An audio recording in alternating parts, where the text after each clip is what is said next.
I give to you.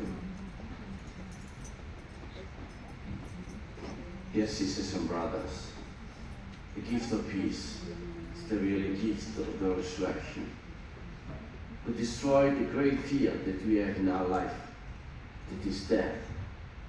So now we can live with the hope of live forever.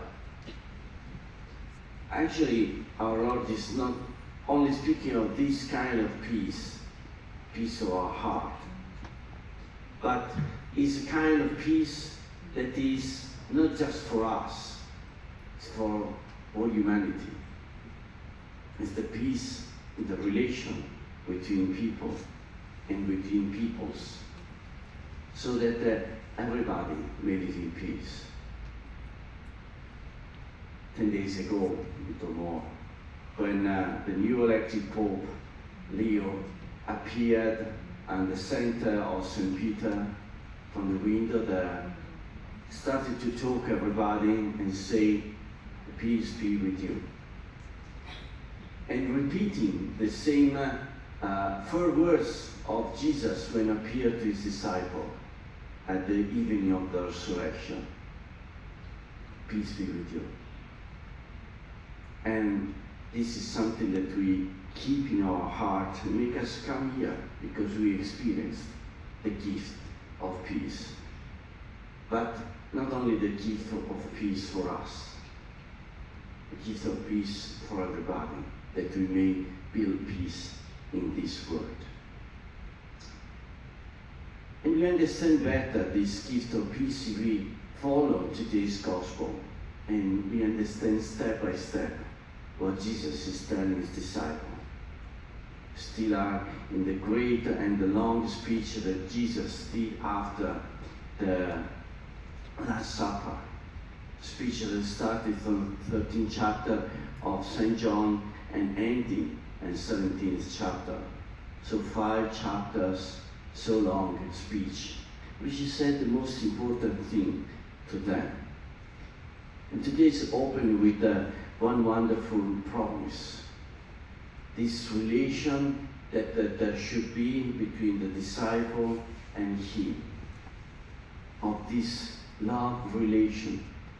And when you have a love relation, when you follow the word of the person that loves you, and we understand very clearly in our life, when you love a person, then we want to stay with him or her, and we want to please him or her and follow his word. And this should be the relation that normally comes out from our hearts. The same should be for Jesus. Our relation with him is of love, yes, but how to realize this, how to say that I love Jesus. Jesus said, if you follow my commandments. And what are his commandments? Commandments, word, actually, he used this word. And only one, we heard it last Sunday. Love one another as I loved you. And continue to repeat during this passage of this moment of the Last Supper, the last long speech, in very different ways.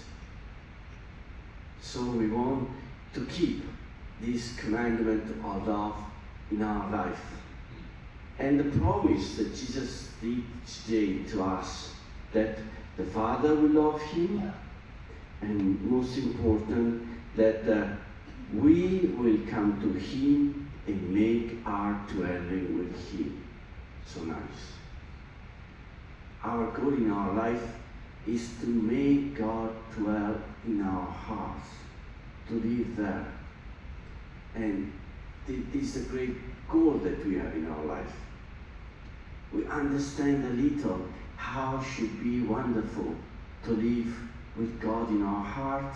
Say, now we know how to do it, how to get this, how to get that God will dwell in our heart if we keep the word of Jesus.